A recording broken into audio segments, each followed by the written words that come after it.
السلام علیکم ورحمۃ اللہ وبرکاتہ۔ الحمد للہ رب العالمین والصلاة والسلام علی سید المرسلین، اما بعد فاعوذ باللہ من الشیطان الرجیم، بسم اللہ الرحمن الرحیم، واستغفر اللہ ان اللہ غفور رحیم۔ صدق اللہ العظیم، صدق رسولہ النبی الکریم، ونحن علی ذلک لمن الشاہدین والشاکرین، والحمد للہ رب العالمین۔ رب اشرح لی صدری ویسر لی امری واحلل عقدۃ من لسانی یفقہوا قولی۔ اللہم علمنی ما جہلت وذکرنی ما نسیت، لا الہ الا اللہ محمد رسول اللہ صلی اللہ علیہ وسلم۔ محترم بزرگان دین، معزز سامعین کرام، نوجوان دوستو، آج کے جمعہ میں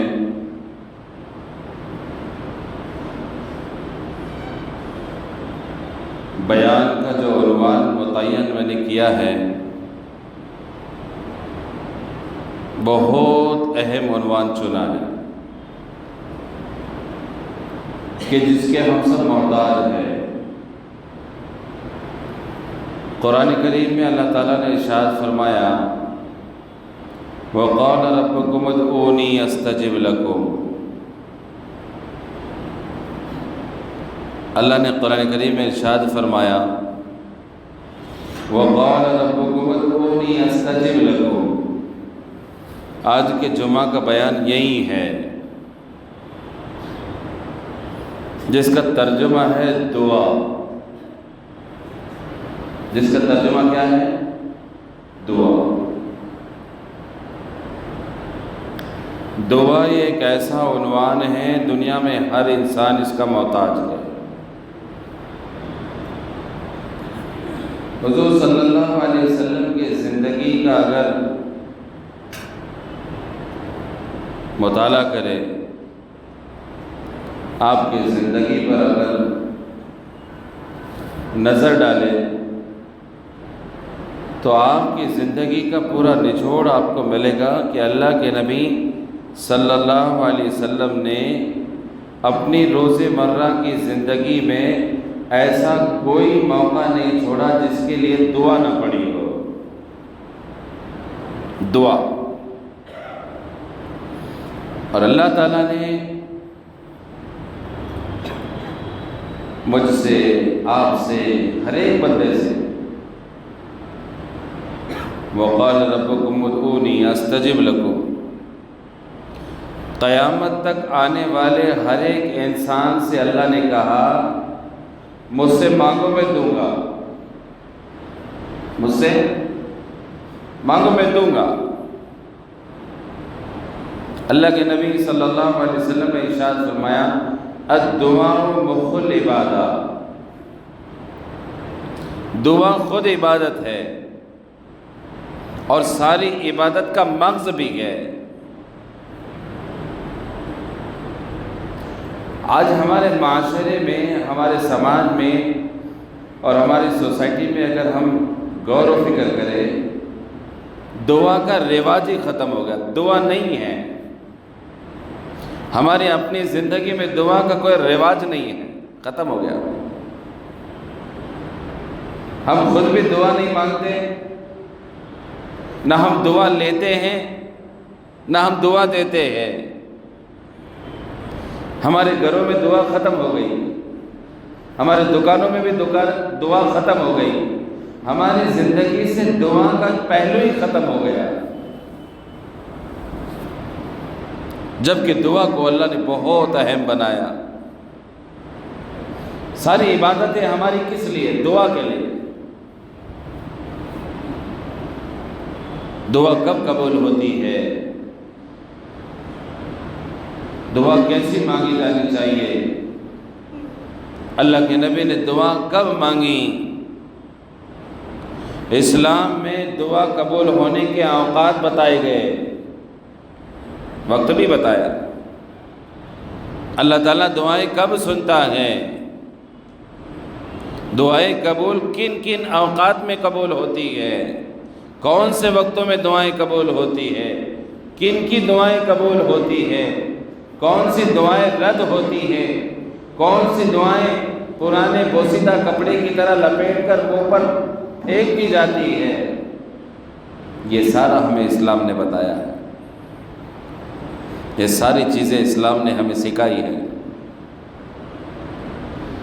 کھانے کی دعا، سونے کی دعا، اٹھنے کی دعا، بیٹھنے کی دعا، چلنے کی دعا، ہنسنے کی دعا، رونے کی دعا، سب دعائیں ہیں۔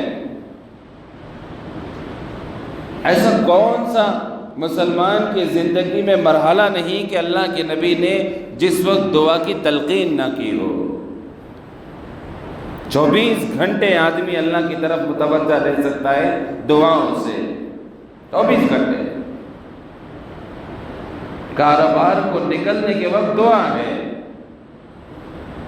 کاروبار کو کرتے وقت دعا ہے، کاروبار سے دوبارہ گھر پہنچ جائے دعا ہے۔ ہمیں نہیں معلوم، ہم تو پریشان ہیں، دھندا نہیں ہو رہا ہم پریشان ہیں، کاروبار نہیں چل رہا ہم پریشان ہیں۔ حضرت حسن بصری رحمۃ اللہ علیہ ایک بہت بڑے اللہ والے گزرے، حسن بصری رحمۃ اللہ، بہت بڑے اللہ والے، ان کی زندگی کے ہزاروں کی تعداد میں واقعات ہیں، ان کے ولایت کے، ان کی بزرگوں کے، ان کے تقوی کے، ان کی پرہیزگاری کے بہت سارے واقعات ہیں۔ کسی نے حسن بصری رحمۃ اللہ علیہ سے سوال کیا کہ حضرت آپ کی تقوی اور پرہیزگاری کا راز کیا ہے؟ کیا سوال کیا؟ آپ کے تقوی اور پرہیزگاری کا راز کیا ہے؟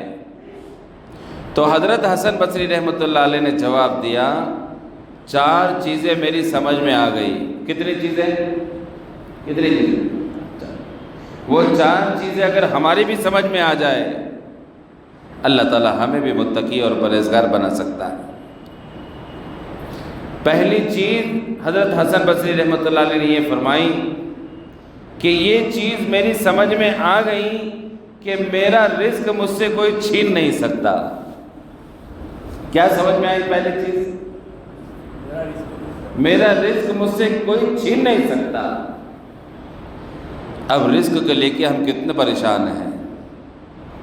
میری دکان اگر یہاں ہے، کوئی سامنے اگر میری طرح دکان ڈال دے تو رات بھر میں سوؤں گا نہیں، سوؤں گا نہیں۔ میرے سامنے دکان آ گئی، میرے بازو میں دکان آ گئی، اس نے ریٹ کم کر کے دکان لگا لیا، اس نے ریٹ کم کر کے جو ہے اپنا اسٹیمنٹ دیا، اس نے کم کر کے اپنی یادی دی، ہم پریشان ہیں، اس میں الجھے ہوئے۔ لیکن حضرت رحمۃ اللہ علیہ نے ایک بات فرمائی، ایک بات میری سمجھ میں آ گئی اور میرا دل اس بات سے مطمئن ہو گیا کہ میرا رزق مجھ سے کوئی چھین نہیں سکتا۔ تقوی کا راز، پرہیزگاری کا راز، روزی کے لیے پریشان، روزی کے لیے فکر مند، بھاگنا، دوڑنا، محنت کرنا، مشقت کرنا، اپنے آپ کو پریشانی میں ڈالنا، مصیبت میں ڈالنا، جھوٹ بولنا، نماز چھوڑ دینا، اللہ سے بغاوت کر دینا، دھوکے سے پیسے لے لینا، دھوکے سے مال بیچ دینا، اللہ کی قسم کھا کے مال بیچ دینا، عیب کو بغیر بتائے مال بیچ دینا۔ لیکن حضرت رحمۃ اللہ علیہ نے فرمایا کہ میرے تقوی اور پرہیزگاری کا پہلا راز جو مجھے سمجھ میں آ گیا اور پہلی بات جو مجھے سمجھ میں آئی کہ اللہ نے میرے مقدر میں جو رزق لکھا ہے اور اللہ نے میری جو روزی متعین فرمائی ہے، میری موت کی آخری سانس تک میرا رزق، وہ اللہ نے میرے مقدر میں جو رزق لکھا ہے وہ مجھ سے کوئی چھین نہیں سکتا۔ دوسری بات فرمائی، جب بھی میرے دل میں یہ گناہ کا خیال آئے تو مجھے یہ محسوس ہونے لگا کہ اللہ مجھے دیکھ رہا ہے، تو مجھے گناہ کرنے سے شرم آنے لگی، تب سے میرے گناہ چھوڑ گئے۔ پہلا مجھے یہ بات سمجھ میں آ گئی کہ میرا رزق مجھ سے کوئی چھین نہیں سکتا۔ دوسرا، جب بھی میرے دل دماغ میں گناہ کا خیال آ جائے، گناہ کی بات آ جائے، گناہ کرتے وقت یہ احساس ہونے لگا اللہ مجھے دیکھ رہا ہے، تو مجھے شرم آنے لگی، اللہ مجھے دیکھ رہا ہے۔ جب بھی کوئی گناہ ہونے لگی اللہ مجھے دیکھ رہا ہے، تو مجھ سے گناہ چھوٹ گئے۔ دوسرا راز تقوی کا، پرہیزگاری کا۔ پہلا، دل مطمئن ہو گیا کہ میری روزی مجھ سے کوئی چھین نہیں سکتا، اور دوسرا، اس بات کا احساس ہو گیا کہ جب بھی اللہ کی نافرمانی اور گناہ ہونے لگے مجھے کون دیکھ رہا ہے؟ اللہ دیکھ رہا ہے۔ اس سے تقوی بھی آنے لگا، پرہیزگاری بھی آنے لگی۔ تیسری بات حضرت رحمۃ اللہ علیہ نے ارشاد فرمائی، مجھے یہ بات سمجھ میں آ گئی کہ میرے بدلے میری عبادت کوئی کر نہیں سکتا۔ کر سکتا؟ آج اگر میری فجر چھوٹ گئی، چھوٹی نہیں الحمدللہ لیکن مثال دے رہا ہوں، آج اگر میری فجر کی نماز چھوٹ گئی اور اگر میری بیوی نے یہ طے کیا کہ چلو آج وہ بہت تھک گئے تھے کام کر کے اور بہت محنت کی، ان کی نماز چھوڑی، چلو ان کے اوپر سے فجر کی نماز میں پڑھ لیں، ایسا ہو سکتا ہے؟ نہیں ہو سکتا۔ تو حضرت رحمۃ اللہ علیہ نے ارشاد فرمایا کہ میری عبادت، میرے بدلے کی عبادت کوئی کر نہیں سکتا، یہ بات میری سمجھ میں آ گئی، اس دن سے میں نے عبادت کرنا شروع کر دیا۔ تیسری بات کہ میری یہ بات سمجھ میں آ گئی کہ میری عبادت کوئی دوسرا کر، آدمی خود اپنی عبادت نہیں کر سکتا تو دوسرے کی کب کرے گا؟ خود اپنی نماز نہیں پڑھ سکتا تو دوسرے کی کب پڑھے گا؟ خود اپنا ذکر نہیں کر سکتا تو دوسرے کا کب کرے گا؟ خود اپنا زکوٰۃ، اپنا صدقہ، اپنی نیکی، اپنے اعمال خود نہیں کر سکتا تو دوسرے کے کب کرے گا؟ یہ بات میری سمجھ میں آ گئی، اس دن سے میں نے اللہ کی عبادت کرنا شروع کر دیا۔ اللہ تعالیٰ نے تقویٰ اور پرہیزگاری نصیب فرمائی۔ پہلی بات بھول گئے، رزق کی یہ بات سمجھ میں آ گئی، مجھ سے میرا رزق کوئی چھین نہیں سکتا۔ دوسری بات کیا سمجھ میں آئی؟ اللہ کا ڈر۔ جب بھی گناہ ہونے لگے مجھے کون دیکھ رہا ہے؟ اللہ دیکھ رہا ہے۔ تیسری بات کیا سمجھ میں آئی؟ کہ میری عبادت کوئی کر نہیں سکتا، اس دن سے میں نے اللہ کی عبادت کرنا شروع کر دی۔ چوتھی اور آخری بات انہوں نے ارشاد فرمائی، موت میرا انتظار کر رہی ہے، کسی بھی وقت آ سکتی ہے۔ اس دن سے میں نے اللہ کے ملاقات کی تیاری شروع کر دی، کسی بھی وقت موت آ سکتی، اللہ کو ملنا ہے، ہر ایک کو اللہ کو ملنا ہے، تو اللہ کو میں کس حال میں ملوں؟ اللہ سے میری ملاقات کس حال میں ہو؟ بڑا سوال۔ اپنی زندگی میں، اپنی زندگی کو جس نہج پہ میں نے ڈھال رکھا ہے، کل موت کے بعد میں جب اٹھایا جاؤں گا اسی حالت میں اٹھایا جاؤں گا۔ جس دن سے مجھے اس بات کا احساس ہو گیا اور یہ بات میری سمجھ میں آ گئی کسی بھی وقت مجھے موت آنے والی ہے، اس دن سے میں نے اللہ کی ملاقات کی تیاری شروع کر دی۔ یہ چار چیزیں اپنی زندگی میں مجھے سمجھ میں آ گئیں، اللہ تعالیٰ نے ان کو متقی اور پرہیزگار بنا دیا۔ اور حضرت حسن بصری رحمۃ اللہ علیہ جب دعائیں مانگتے تھے، احساس نہیں ہوتا تھا کہ وقت کون سا ہے، احساس نہیں ہوتا۔ ہم جب دعا مانگتے ہیں، پہلے تو ہم دعا مانگتے ہی نہیں۔ کتنے ایسے لوگ ہیں، کاروبار میں ہیں، تجارت میں ہیں، مسافر ہیں، سلام پھیر کر چلے جاتے ہیں۔ سلام پھیر کر چلے جانا اس بات کی علامت ہے، اے اللہ نماز کے بعد جو تو انعام دیتا ہے، دعاؤں کو قبول کرتا ہے، نعوذ باللہ ہمیں ضرورت نہیں ہے۔ دعا کی قبولیت میں سے رسول اللہ صلی اللہ علیہ وسلم کی احادیث میں ہمیں جو بات پڑھنے کو اور سننے کو ملتی ہے کہ 5 فرض نمازیں ہیں جن کے بعد دعائیں قبول ہوتی ہیں، اور وہ نہیں مانگنا اس بات کی علامت ہے کہ اللہ کی خیر ہمیں نہیں چاہیے۔ دعاؤں کا اہتمام کریں۔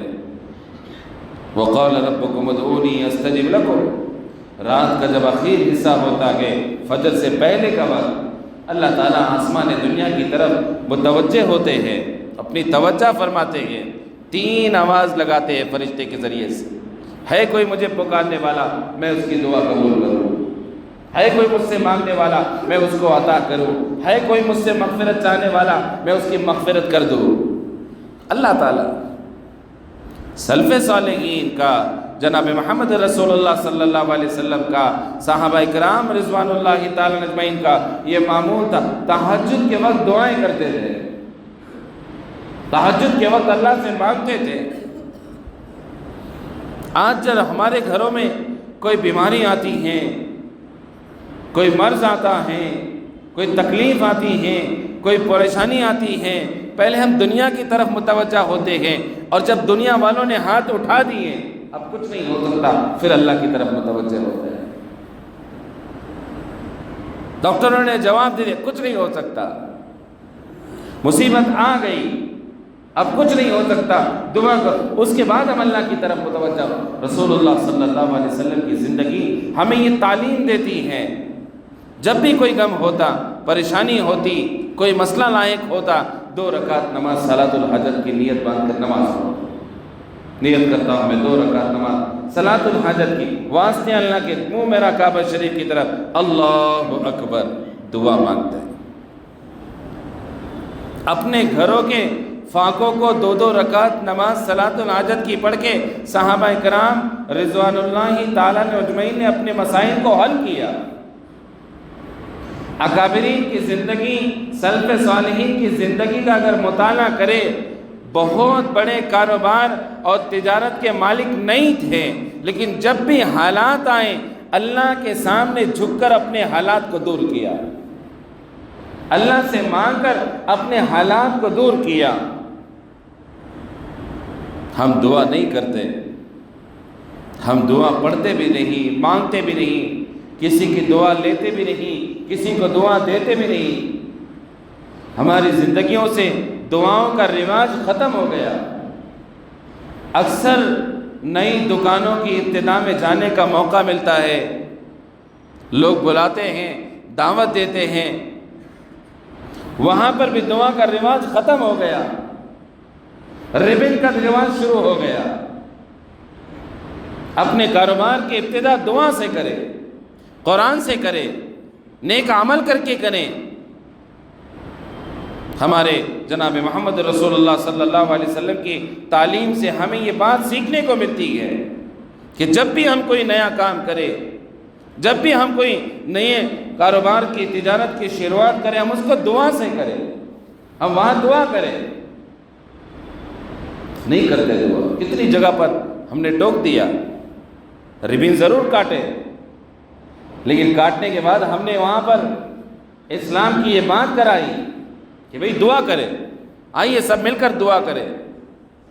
بڑے پروگراموں میں جانے کا موقع ملا، اللہ نے بولنے کا موقع دیا، ہم نے دعا کری، قرآن پڑھا، میسج دیا، اسلام کا ایک پیغام دیا۔ اسلام ہمیں اس بات کی تعلیم دیتا ہے ہم اپنی شروعات، اچھے کام کی شروعات، بھلائی کے کام کی شروعات دعا سے کریں۔ رسول اللہ صلی اللہ علیہ وسلم نے صبح اٹھنے سے لے کر رات کے سونے تک اپنے ہر ایک کام میں دعا کا اختیار کیا، دعا کو داخل کیا۔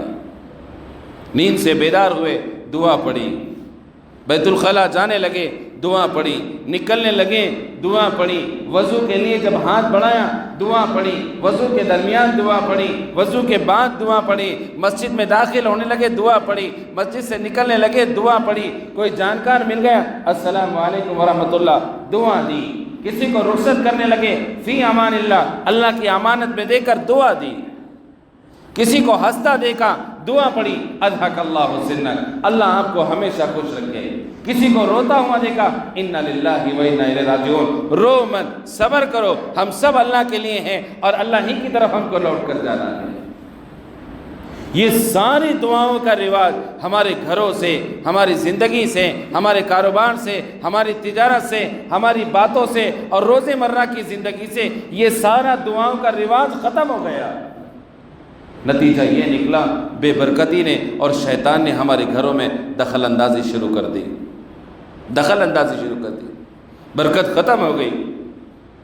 ہم کما بھی رہے، محنت بھی کر رہے، مزدوری بھی کر رہے، پوتوں سے گھروں میں ہمارے کرانہ بھی آ رہا، پوتوں سے ہمارے گھروں میں رزق بھی آ رہا، لیکن اس میں برکت ختم ہو گئی، نا اتفاقی پیدا ہو گئی، اختلاف شروع ہوئے، جھگڑے شروع ہو گئے۔ نتیجہ یہ نکلا کہ دعاؤں کو نہ پڑھنے کی وجہ سے گھروں کو، ہمارے اپنے گھروں کو شیطانوں نے اپنا اڈا اور ٹھکانہ بنا لیا۔ جب اذان کی آواز شیطان سنتا ہے، یہ جب کسی گھر میں لا حول ولا قوت الا باللہ العلی العظیم پڑھا جاتا، شیطان بھاگتا ہے، شیطان بھاگتا ہے۔ رسول اللہ صلی اللہ علیہ وسلم کی تعلیم، جب رات کو دروازہ بند کریں، اپنے گھروں کے دروازے کو بند کریں، بسم اللہ الرحمن الرحیم پڑھ کر بند کریں، آیت الکرسی پڑھے، تو شیطان اپنے ماتحتوں سے اور اپنے چیلوں سے کہتا ہے آج رات تمہارے ٹھہرنے کا یہاں پر کوئی انتظام نہیں، بھاگ جاؤ، یہاں سے نکل لو۔ اس لیے دعاؤں کے معاملات کو اپنی زندگی میں داخل کرائے، دعا لینے کی کوشش کرے۔ کسی کی ہائے سے، تلتلاہٹ سے، بد دعا سے، ماں باپ کی نافرمانی سے، ان کی ہائے سے، ان کی تلتلاہٹ سے، ان کی بد دعا سے اپنی زندگی کو بچائے۔ کتنی زندگی ایسی ہیں جو دعاؤں سے آباد ہو گئی، اور کتنی زندگیاں ایسی ہیں جو بد دعاؤں سے اور دعا نہ لینے کی وجہ سے برباد اور ہلاک ہو گئی۔ جن کی زندگیوں میں ماں باپ کی دعائیں ہیں، ان کے بڑوں کی دعائیں ہیں، ان کے بزرگوں کی دعائیں ہیں، ان کی زندگی میں اللہ نے ہریالیاں پیدا کر دی۔ جو اپنی زندگی میں دعا مانگنے کا عادی بن گیا، جو خود بھی دعا کرتا ہے، اپنے گھر والوں کو دعا کی تلقین کرتا ہے، اپنے ماں باپ کی دعاؤں میں ہمیشہ اپنے آپ کو شامل حال رکھتا ہے، اللہ تعالیٰ نے ان کی زندگیوں کو ہرا بھرا کر دیا ہے۔ نماز کے بعد دعائیں قبول ہوتی، اذان کے وقت دعائیں قبول ہوتی، رات کے آخر حصے میں دعاؤں کے وقت قبول ہوتی، اذان اور اقامت کے درمیان میں دعائیں قبول ہوتی، جمعہ کے دن میں اللہ نے کچھ گھڑیاں ایسی رکھی ہیں اس وقت دعائیں قبول ہوتی۔ ہمارے لوگوں کو معلوم نہیں، جمعہ کو ہم معمولی سمجھتے ہیں، اللہ تعالیٰ نے جمعہ کے پورے دن میں ایک ایسی گھڑی رکھی ہے، اللہ تعالیٰ بندہ اس میں جو دعائیں مانگتا ہے اللہ اس دعا کو قبول کرتا ہے۔ مفسرین اکرام نے ان دعاؤں کے اوقات کو تفسیروں میں بیان کیا، وہ جمعہ کے خطبے سے لے کر نماز تک ہے پہلی گھڑی، اور دوسری گھڑی فرمائی عصر سے لے کر مغرب تک ہے۔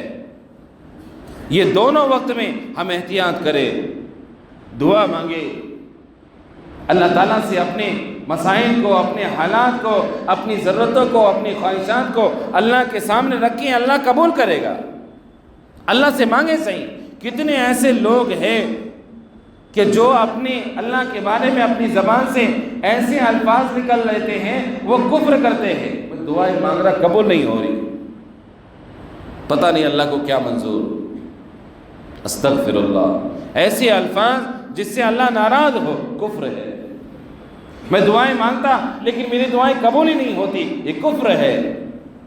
لا تقنطوا من رحمت اللہ، اللہ نے قرآن میں فرمایا اللہ کی رحمت سے کبھی مایوس نہ ہو۔ لا تقنطوا من رحمت اللہ، رسول اللہ صلی اللہ علیہ وسلم نے فرمایا دعائیں تین حالات سے گزرتی ہے۔ کوئی دعا مانگنے والا اگر احساس کمتری کا شکار ہو کہ میں دعائیں کر رہا ہوں، مانگ رہا ہوں، پھر بھی میری دعائیں قبول نہیں ہو رہی، ہمارے گھروں میں اتنا پڑھنا ہے، اتنی نمازیں ہیں، سب کچھ ہے، تلاوت ہے، دعائیں مانگ رہے ہیں پھر بھی دعائیں قبول نہیں، یہ شیطان کا دھوکہ ہے، شیطان کا جال ہے، یہ شیطان کی شرارت ہے۔ رسول اللہ صلی اللہ علیہ وسلم نے فرمایا دعائیں تین حالات سے گزرتی ہے۔ جب ہم دعائیں مانگتے ہیں اللہ تعالیٰ یا تو اس دعا کو فوراً قبول کر لیتے ہیں۔ نمبر دو، اگر اللہ نے کسی مصلحت کی بنا پر اس دعا کو فوراً قبول نہیں کیا تو دوسری حالات یہ ہوتی ہیں، کوئی بڑی مصیبت آنے والی ہو، اللہ تعالیٰ اس دعا کی برکت سے بڑی آنے والی مصیبت کو ٹال دیتے ہیں۔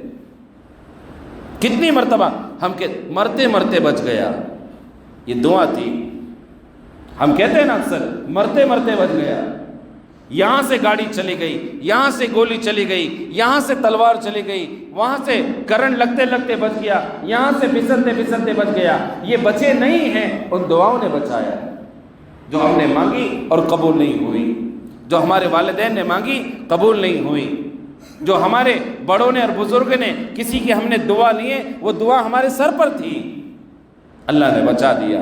دوسری حالت کہ اگر فوراً اللہ کسی مصلحت کی بنا پر اس دعا کو قبول نہیں کرے، اللہ تعالیٰ کسی بڑی آنے والی مصیبت کو ٹال دیتے۔ اور نمبر 3، اللہ تعالیٰ اس دعا کو آخرت کے لیے اتنا بڑا ثواب اور اتنا بڑا اجر جمع کر کے رکھ دیتے ہیں کہ کل قیامت کے دن ہم اپنے نام اعمال کو دیکھیں گے، اس میں اتنا اجر اور اتنا ثواب ہوگا کہ ہم میں سے ہر ایک اس بات کی دعائیں کرے گا اور تمنا کرے گا یہ اتنی نیکیاں تو میں نے کی نہیں، اتنا اجر تو میں نے کیا ہی نہیں۔ تو اس کو بتلایا جائے گا یہ وہ دعائیں ہیں جو دنیا میں قبول نہیں ہوئیں، اللہ تعالیٰ نے آخرت کے لیے اس کو اجر بنا دیا، ثواب بنا دیا۔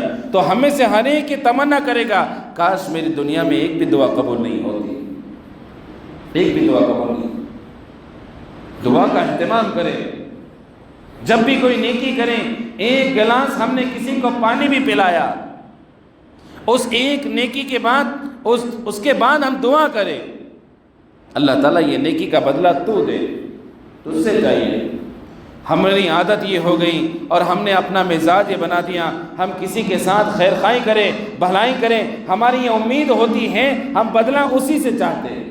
میں نے اس کا اتنا ساتھ دیا پھر بھی میرے کو دھوکہ دیا، ہم نے ان کے ساتھ اتنا بھلائی کا معاملہ کیا پھر بھی انہوں نے ہمارے پیٹھ پیچھے چھرا گھونپ دیا۔ یہ ساری چیزیں اچھی بات نہیں ہے۔ اسلام اس بات کی اجازت نہیں دیتا جب بھی ہم کوئی نیکی کریں، بھلائی کریں، خیر کا کام کریں، اس کی امید ہم کس سے رکھیں؟ اللہ سے، اس کا بدلہ اللہ دے گا۔ دلوں کے حالات کو، نیکیوں کو، ہمارے اعمال کو، ہمارے دلوں کی نیکیوں کو، ہماری ہر چیز کو، سب کو دیکھنے والا اللہ ہے، اور اللہ کے نزدیک ناانصافی اور ظلم نہیں ہے۔ اللہ تعالیٰ ان نیکیوں کا بدلہ دنیا میں ہی دیتے ہیں، دنیا میں بھی ملتا ہے، آخرت میں بھی ملتا ہے۔ اس لیے دعا کا اہتمام کرے۔ جمعہ کے دن میں خاص طور سے عصر کے بعد اپنے وقت کو فارغ کرے، مسجد میں جلدی پہنچنے کی کوشش کرے۔ جمعہ کے دن میں کم از کم ہفتے بھر میں جمعہ کے دن جب اذان ہوتی ہے اپنے کاروبار کو روک دے، اللہ کا حکم ہے، اللہ کا حکم۔ اکثر مسجدوں میں آدھا گھنٹہ پہلے نماز ہوتی ہے، اکثر جگہ پر اگر شہروں کے حالات کو دیکھیں آدھا گھنٹہ پہلے اذانیں ہوتی ہیں۔ یہ مسئلہ بہت سارے لوگوں کو معلوم نہیں ہے۔ جو لوگ مسجد کے قریب رہتے ہیں کہ اذان کو سنتے ہیں وہ دھیان رکھیں، ذہن میں رکھیں۔ اللہ نے قرآن کریم میں آیات فرمائی، یا ایھا الذین آمنوا اذا نودی للصلاۃ من یوم الجمعہ، ایمان والو جب جمعہ کے لیے پکارا جائے، اذان دی جائے، بلائے جائیں، فاسعوا الی ذکر اللہ، اللہ کے ذکر کی طرف چلو، نماز ادا کرنے چلو، فاسعوا الی ذکر اللہ۔ اور جو لوگ اذان کو سن کر بھی اپنے کاروبار کو نہیں چھوڑ رہے، جمعہ کی اذان کو چھوڑ کر بھی اپنے کاروبار کو نہیں چھوڑ رہے، وہ علماء سے، مفتیان سے اس مسئلے کو پوچھیں کہ جمعہ کے دن اذان کی نماز سننے کے بعد بھی میرا اپنے کاروبار میں مصروف رہنا، میرا تجارت میں مصروف رہنا، میرا اپنی ذمہ داری میں مصروف رہنا، یہ کیسا ہے؟ یہ اچھا عمل ہے، برا عمل ہے، جائز ہے، ناجائز ہے، کیا ہوگا؟ علماء سے پوچھے، بری بات، اللہ کا حکم ہے، اللہ کے حکم کی نافرمانی ہوگی۔ آپ کا کاروبار ایسا ہے، 4 لوگ اگر وہاں پر کام کر رہے، ایک آدمی کو وہاں ٹھہرا دے، 3 آدمیوں کو مسجد میں بھیج دے، 2 آدمی وہاں ٹھہر جائیں، 2 آدمی مسجد چلے جائے، اللہ کے حکم کی تعمیل ہوگی، اللہ کے حکم کی تعلیم ہوگی۔ اذا نودی للصلاۃ من یوم الجمعہ فاسعوا الی ذکر اللہ، اللہ کے ذکر کی طرف چلو، وذروا البیع، کاروبار چھوڑ دو، ذالکم خیر لکم، تمہارے لیے بہت بہتر ہے، ذالکم خیر لکم، یہ چھوڑ کر کاروبار کو چلنا اور اللہ کے ذکر کی طرف چلنا، مسجد میں پہنچانا اور مسجد میں بیٹھ جانا اور وضو کر کے مسجد میں اپنے آپ کو داخل کرنا، ذالکم خیر لکم، یہ تمہارے لیے بہت بہتر ہے، ان کنتم تعلمون، اگر تم اس بات کو سمجھ لو۔ دعا کی کوشش کریں، دعا مانگنے کا اہتمام کرے، نمازوں کے بعد، اذان کے بعد، اذان ہونے کے بعد سے لے کر جماعت کھڑے ہونے تک کا جو درمیان کا وقت ہے اس میں دعا کا اہتمام کرے، اللہ تعالیٰ اس میں دعائیں قبول کرتا ہے۔ رسول اللہ صلی اللہ علیہ وسلم نے اذان اور اقامت کے درمیان کے وقت کو دعا کے قبول ہونے کے اوقات میں گنوایا ہے۔ یہ چند باتیں تھیں دعا سے متعلق، اللہ تعالی ہم سب کو دعا کا اہتمام کرنے کی توفیق نصیب فرمائے۔ وآخر الدعوانا الحمدللہ رب العالمین۔ سنتیں پڑھ لیجیے۔